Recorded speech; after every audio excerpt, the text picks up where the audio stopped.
오늘은 성착취 문제라는 여성인권 이슈에서 가장 골치 아픈 선불금이라는 문제에 대해서 얘기를 좀 해보려고 하거든. 그래서 나 혼자서는 하기 좀 힘들겠지. 그래서 오늘 특별한 게스트를 소개했어. 오해는 하지 마. 우리는 자매는 아니야. 그렇지만 우리의 자매님이긴 하지. 부산에서 변호사로 활동하고 있는 변현숙 언니를 이 자리에 모셔봤어. 얘들아 안녕, 반가워. 나는 부산에서 여성인권 활동을 많이 하고 있고 변호사로 일하고 있는 변현숙 언니야. 그래서 변변이야. 나는 여성인권 활동가인 변인권 활동가야. 둘 다 변언니로 불러줘도 괜찮아. 일단 선불금이라는 말부터가 조금 어려운 것 같아. 변언니가 설명을 좀 해주면 좋겠어. 성매매업소 같은 이제 유흥업소에서 접객원을 고용할 때 일정한 돈을 빌려주고 그리고 차용증 같은 것을 쓰게 하거든. 그렇게 해서 빌리는 그 돈을 보통 선불금이라고 불러. 선불금이 법적으로 뭐 인정이 되는 거야? 선불금이 인정이 된다 안 된다기보다는 성매매 업소에서 성매매를 전제로 선불금을 빌려주게 되면 그거는 무효라고 보지. 그게 어떤 뭐 법에 근거한 거가 있는 건지 그것도 얘기를 좀 해주면 좋겠어. 우리나라 같은 경우에는 민법에 민법 이러한 불법적인 원인을 전제로 한 그 급여는 무효라고 보는 불법 원인급여라는 규정이 있거든. 그리고 선량한 풍속, 기타 사회상규를 위반하는 내용도 무효라고 봐. 그리고 선불금 같은 경우에는 성매매 특별법에서도 채권 무효라는 규정이 있거든. 맞아.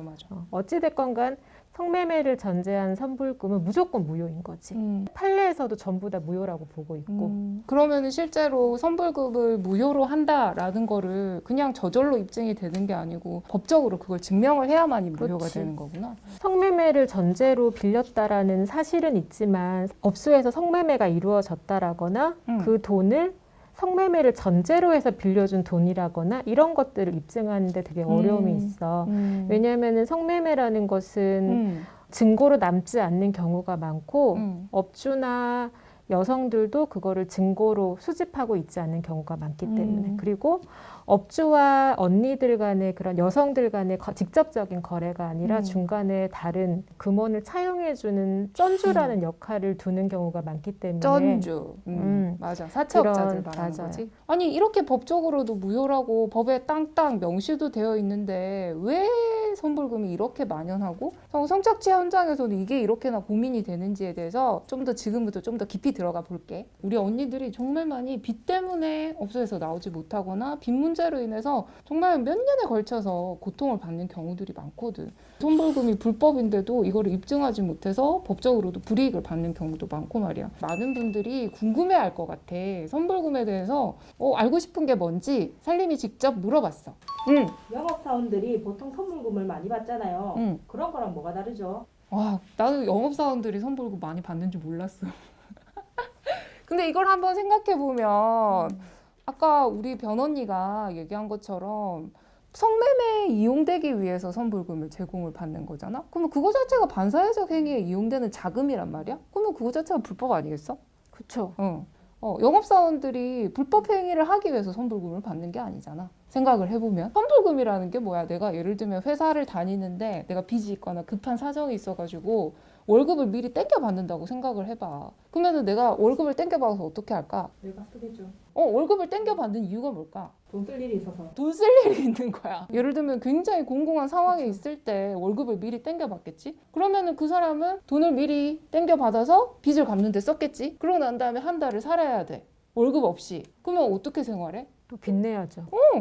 또 빚을 내야 되는 거야. 남은 한 달 동안을 생활비 없이 살아야 된단 말이야. 이게 가능해? 그럼 또 다른 빚이 또 생겨나게 되는 거지. 그런데 성매매 업소에서의 선불금을 생각을 해봐. 성매매 여성들은 처음부터 빚이 있는 건 아니겠지만 어떻게 하다가 빚이 생겨났다. 빚이 생겨났는데 그 빚을 갚기 위해서 업소에서 선불금을 받아. 그리고 그 빚을 갚아. 근데 그 업소에서 일을 해야 돼. 근데 심지어 그것이 그냥 뭐 일반적인 일이 아니라 성착취로 자신의 몸이 상품처럼 내던져줘야 된단 말이야. 성착취를 당해야 돼. 근데 내가 이미 돈을 받은 게 있었으니까 그거를 거절을 못하게 되는 거야. 그렇기 때문에 이거를 그냥 일반적인 영업사원이 선불금을 받는 차원이랑 똑같다고 생각을 하면 안 될 것 같아. 족쇄가 설- 되는 거네요. 설득이 좀 됐을까? 선불금을 받는다고 해서 왜 나쁜가요? 갚을 수 있잖아요. 응. 갚을 수 있는 거 아닙니까? 우리 변호인은 어떻게 생각해? 선불금을 받는다고 해서 왜 나쁜 거야? 선불금 받는 거는 나쁜 게 아니지.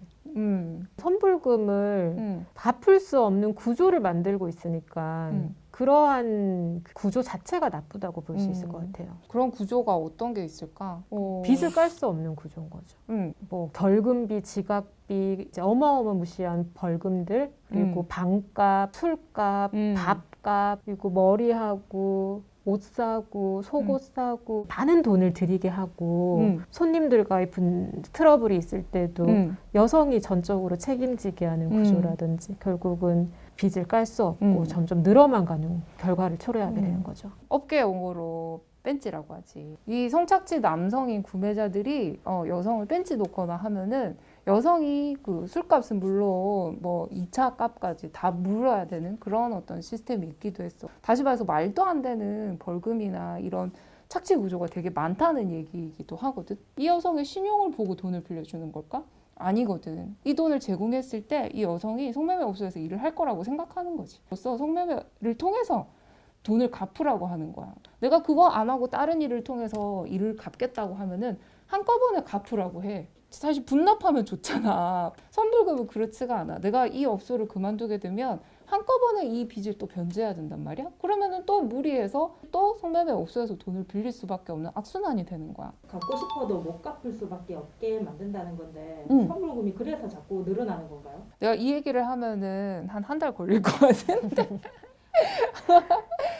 포주 입장에서는 선불금을 다 갚아버리면 이 여성이 이제 업소에서 나갈 수도 있으니까 돈을 빌려줬는데 돈을 안 갚기를 바라는 이상한 그런 현상이 일어나는 거예요.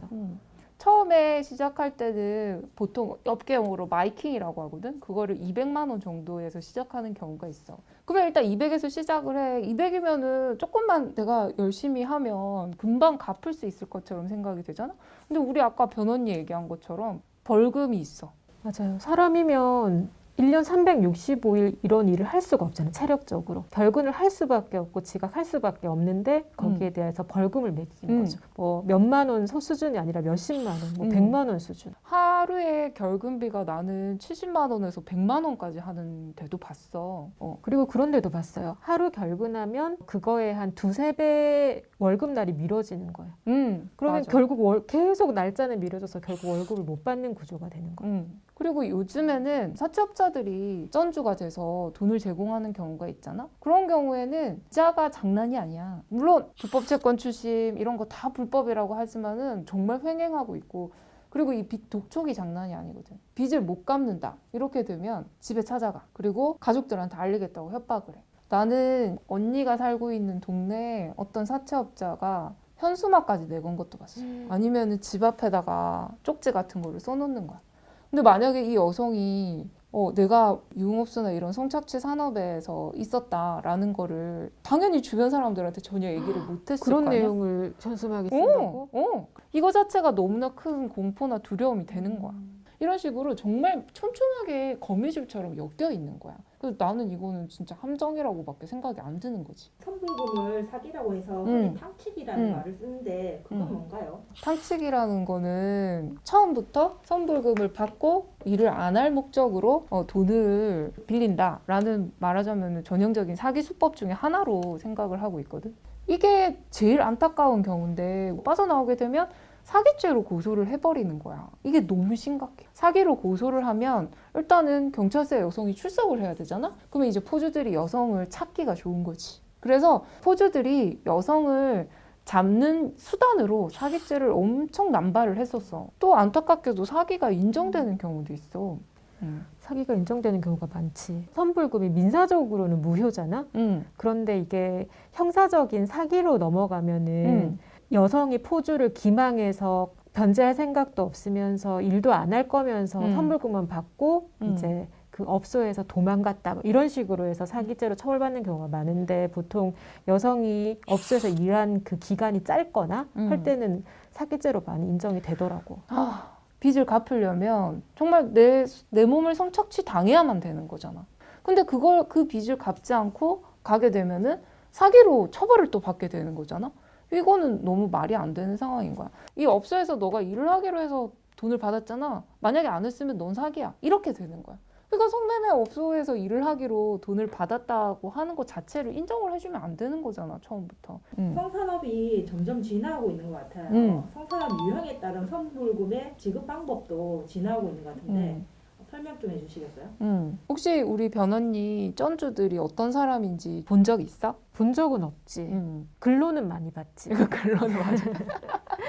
글로 어땠어? 어떤 사람들이었어? 근데 이제 이렇게 모르는 상태로 보면은 아무 문제 없군. 그러니까 무슨 대부업이나 이런 어떤 금융기관처럼 보이는 데가 많았고 또 쩐주와 포주와의 관계 입증이 굉장히 모호해서 그 쩐주가 준 돈이 선불금이라는 입증이 어려운 경우가 많더라고. 이게 진짜 변화한 케이스 중에 하나야. 예전에는 포주가 직접 선불금을 제공을 했거든. 그럼 너무 심플하지. 완전 심플한 거야. 이게 불법 성매매 자금이다라는 것이 너무나 명확한 거야. 쩐주하고 포주하고 분리가 되고, 쩐주는 말 그대로 그냥 일반적인 대부업을 하는 사람처럼 보이는 경우들이 많고, 심지어 2000년대 초반에는 신협이나 상호저축은행에서도 선불금을 대출을 해줬다고. 그럼 이게 얼마나 멀쩡하게 그냥 일반 대여금처럼 보이겠어. 점점점 더 교묘해지고 있는 것 같아요. 그리고 사채 시장이 늘어나면서 이게 너무나 그냥 자연스럽게 성착취 산업과 결합이 되어 있는 상태인 것 같아. 그게 지금 오늘날의 모습이야. 지금까지 잘 들었어? 우리 변언니를 모시고 선불금이라는 좀 어려운 그리고 골치 아픈 이야기에 대해서 다양한 질문을 가지고 얘기를 좀 나눠봤어. 여러분들이 평소에 좀 생각하고 있었던 오해나 아니면 궁금했던 거가 조금이라도 해소됐길 바래. 그리고 이게 왜 여성인권의 문제인지에 대해서도 한 번 더 깊이 생각해보는 계기가 되었으면 좋겠어. 변언니는 오늘 어땠어? 선불금 사건 예전에 했던 것들 기억들이 좀 새록새록 좀 살아났고 이제 선불금으로 고통받는 언니들이 좀 없었으면 이제 내가 만약에 선불금 사건 하면은 이거 끝까지 입증해서 반드시 이겨야겠다 끝까지. 라는 생각을 했지. 좋아. 우리 변언니도 그렇고 나도 그렇고 최전선에서 싸우고 있는 사람들이야. 우리 자매들도 그럴 거라고 생각해. 지금까지 잘 들어줘서 고마워. 안녕.